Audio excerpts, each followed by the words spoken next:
நியூஸ்7 தமிழ் பக்தி யூடியூப் நேயர்களுக்கு வணக்கம்.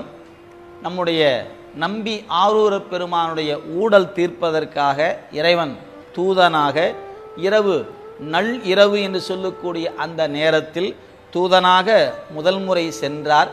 அந்த முதல் முறை சென்ற பொழுது பறவையார் உடன்படாத நிலையில் அவருடைய கருத்தை நம்பியிடத்து வந்து சொல்லுகின்ற பொழுது பெருமானிடத்து சொல்லுகிறார், ஆலகால விடத்தை உண்டு தேவர்களை காத்த உமக்கு, மார்க்கண்டேயர் பொருட்டு காலனை உதைத்த உமக்கு நான் இன்று வேண்டாதவனாகிவிட்டேன். தேவர்கள் வேண்டும் என்றும் மார்க்கண்டேயர் வேண்டும் என்றும் உன்னால் அதையெல்லாம் செய்ய முடிந்தது.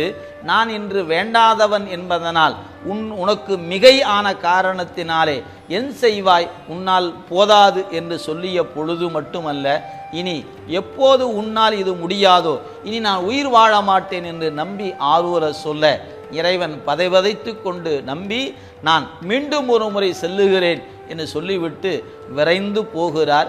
இப்பொழுது பூத கணங்கள் சூழ சிவகணங்கள் சூழ பறவையாருடைய மாளிகைக்கு செல்ல சிவலோகமே அங்கு காணப்படுகிறது.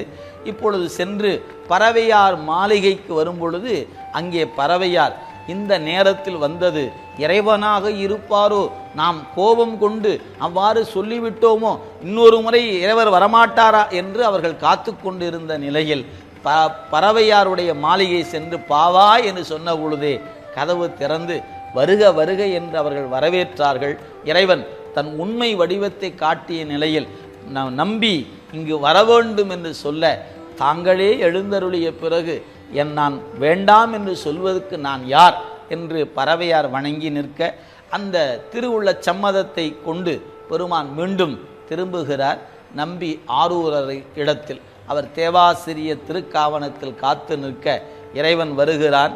வந்து அவர் சம்மதித்ததை சொன்ன பிறகு இவர் விழுந்து வணங்கி, பெருமானே, எனக்கு இன்று நீ செய்தது போல வேறு யார் செய்யவல்லார் என்று கருதி வணங்கி கொண்டு பறவையார் மாளிகை சென்றார். பரிசனங்களும் சென்றார்கள்.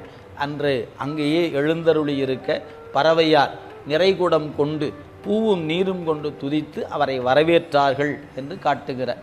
இந்த செய்தி அடுத்த நாள் காலை எல்லா பகுதியும் பரவுகிறது. நேற்று இரவு பறவையார் கொண்ட ஊடலை தீர்ப்பதற்காக புற்றிடம் கொண்ட பெருமான் தூதனாக தூது சென்றார் என்ற செய்தி அறிந்து ஒவ்வொருவரும் மகிழ்ச்சி அடைந்தார். என்னே, இறைவனே தூதனாக சென்றாரா என்று ஒவ்வொரும் வியந்து கொண்டு நிற்க, ஒரே ஒரு அன்பர், அவர்தான் ஏயர்கோன் கலிக்காம நாயனார் என்று சொல்லப்பெறுகிற அன்பர் மட்டுமே கோபம் கொண்டார்.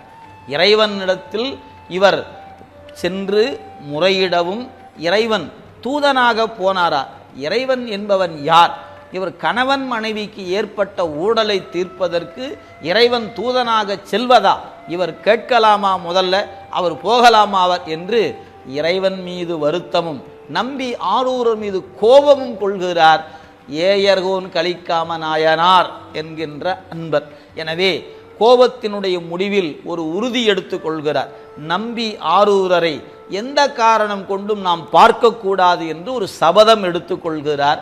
இறைவன் இப்பொழுது பார்த்து எப்படியாவது இருவரையும் நண்பராக்க வேண்டும் என்று கருதிய இறைவன் நம்பி ஆரூர பெருமானுடைய அன்பினை உலகத்துக்கு வெளிப்படுத்துகின்ற வண்ணமாகவும், அதே சமயத்தில் ஏயர்கோன் கலிக்காமலுடைய அன்பையும் உலகம் உணர வேண்டும் என்பதற்காக இறைவன் என்ன செய்கிறார்? கலிக்காம நாயனாருக்கு வயிற்று வலி தருகிறார். அந்த துன்பப்படுகிறார். அந்த நோய் தீர வேண்டும் என்று வேண்டிய பொழுது பெருமான் தோன்றி சொல்லுகிறான், நம்பி ஆரூரர் வந்தால் இந்த நோய் தீரும் என்று சொல்ல ஏயர்கோன் கலிக்காமர் சொல்லுகிறார், பெருமானே, நம்பி ஆரூரர் வந்துதான் இந்த நோய் தீரும் என்றால் நோய் தீர வேண்டாம், இந்த நோய் இருக்கட்டும் என்று சொல்லிக்கொண்டு உறுதிப்பாடோடு நின்று விடுகிறார். தொண்டர்கள் பலரும் சென்று நம்பி ஆரூரிடத்தில் இவ்வாறு உங்கள் மீது ஒருவர் கோபம் கொண்டிருக்கிறார் என்று சொன்ன பொழுது வருந்தி நிற்க இறைவன் கனவிலே தோன்றி உணர்த்துகிறான், ஏயர்கோன் கலிக்காமருக்கு உற்ற பிணி தீர்க்கும் பொருட்டாக நீ அவரை சென்று சந்திக்க வேண்டும் என்று அருள் செய்ய நம்பி ஆரூரர் அவரை காண்பதற்காக திருவாரூரிலிருந்து அவருடைய தலம் நோக்கி வருகிறார். அப்படி வருகின்ற நிலையிலே ஊர் எல்லை நெருங்கும் பொழுது அடியார் பெருமக்கள் ஏயர்கோன் கலிக்காமரிடத்து சென்று சொல்லுகிறார்கள், சுவாமி, தங்களை காண்பதற்காக தம்பிரான் தோழர் நம்பி ஆரூரப் பெருமான் வந்து கொண்டிருக்கிறார் என்று சொன்ன பொழுது, யாரை தன் வாழ்நாளில் காணக்கூடாது என்று கருதினாரோ அவர் இப்பொழுது நம் இல்லம் நோக்கி வந்து கொண்டிருக்கிறாரே என்பதை அறிந்த ஏயர்கோன் கலிக்காமநாயனார், நாம் உயிரோடு இருந்தால்தானே அவர் நம்மை வந்து பார்ப்பார் என்று சொல்லிக்கொண்டு தன்னிடத்தில் இருக்கிற உடைவாள் உருவிக்கொண்டு தன்னைத்தானே மாய்த்து கொள்கிறார் ஏயர்கோன் கலிக்காமநாயனார். அவருடைய மனைவியார் அந்த காட்சியை பார்த்து பதைபதைத்து கொண்டு, கணவர் இப்படி இறந்து விட்டாரே, இனி நாமும் உயிர் வாழக்கூடாது என்று கருதிய நேரத்திற்குள்ளாக தொண்டர்கள் சொல்லிவிட்டார்கள், நம் ஊருக்கு நம்பி ஆரூரர் எழுந்தருளி இருக்கிறார் என்று அறிந்த மாத்திரத்தில் கணவனார் இருந்த அறையை தாளிட்டு விட்டு மலர்ந்த முகத்தோடு வந்து அங்கு இருக்கக்கூடிய பணியாளர்கள் அனைவரையும் அழைத்து, கணவர் இறந்த செய்தியை யாரும் வெளிப்படுத்தக்கூடாது, வருபவர் நம்பி ஆரூரர், நம் தெய்வம் வருகிறது, எனவே எல்லோரும் மகிழ்ச்சியோடு அவரை வரவேற்க வேண்டும் என்று ஆணை பிறப்பித்து விட்டு அலங்காரம் செய்கிறார்கள். வீட்டின் முன்பாக தோரணம் அமைக்கப்பட்டது, நிறைகுடம் ஏந்தி நின்றார்கள், மலர்கள் கொண்டு நின்றார்கள், தீபம் ஏற்றி காத்திருக்கிறார்கள். நன்கு சிந்தித்து பாருங்க, கணவர் இறந்து கிடக்கிறார், மலர்ந்த முகத்தோடு வந்து நின்று வாட்டம் வெளிப்படாத வண்ணமாக மலர்ந்த முகத்தோடு காத்து நிற்கிறார்கள். நம்பி ஆரூரர் வருகிறார். வந்தபொழுது திருவடித்தாமர்களை பணிந்து பாத பூசணைகள் செய்து இருக்கையில் அமர வைத்த பொழுது நம்பி ஆரூரர் சொல்லுகிறார், ஏயர்கோன் கலிக்காமரை காண வேண்டும், அதற்காக நான் வந்திருக்கிறேன் என்று சொன்ன பொழுது அவர் இப்போது உதவார் என்று அம்மையார் சொல்ல, வேறு என்ன நடந்தது, நான் அவரை காணாது இங்கிருந்து செல்ல மாட்டேன் என்று சொல்லுகிறார். உடனே அவர் இருந்த அறை கதவு திறந்து காட்டினார்கள். ரத்தம் அப்படியே குருதி பொங்க, குருவால் அப்படியே குத்தி கிழித்த நிலையில் இறந்து கிடப்பதை பார்க்கிறார் நம்பி ஆரூரர். வேகமாக சென்றார். என்னை காண மாட்டேன் என்று ஒரு உயிர் துறந்திருக்கிறாரே, இனி ஒரு அடியவர் என்னை காண மாட்டேன் என்று உயிர் துறந்த பிறகு இனி ஏன் வாழ வேண்டும் என்று கருதி அந்த குருவாலை கொண்டு தன்னை மாய்த்துக்க முற்பட்டார். இறைவன் வெளிப்பட்டார். ஏயர்கோன் கலிக்காமருடைய உயிர் மீண்டும் கிடைக்குமாறு செய்த நிலையில் நம்பி ஆரூரர் தன்னை குத்தி கொள்ளும் பொழுது உயிர் பெற்ற ஏயர்கோன் கலிக்காமனார் அவருடைய கையை பற்றி கொண்டார். இருவரும் நண்பரானார்கள்.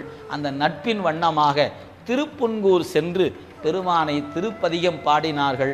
அந்த நாளன் உன் அடைக்கலம் புகுத என்ற ஒரு அருமையான பதிகம் பாடி இருவரும் நட்பு கொண்டார்கள். எனவே வரலாறு ஏயர்கோன் கலிக்காமருடைய வரலாறாக இருந்தாலும் இடம்பெற்றிருப்பது நம்பி ஆரூரப் பெருமானின் வரலாறு ஆகும். இவ்வாறு ஊடல் தீர்த்து கோபத்தை தணித்து நட்பு கொள்ள வைத்தது இறைவனுடைய கருணை என்று சொல்லி ஏயர்கோன் கலிக்காமர் திருவடி பணிந்து இன்றைய வரலாற்றை நிறைவு செய்வோம். நாளை மீண்டும் சிந்திப்போம். அதுவரை தொண்டர் பெருமக்கள் நியூஸ் 7 தமிழ் பக்தி யூடியூப் சேனலில் இணைந்திருப்போமாக. திருச்சிற்றம்பலம்.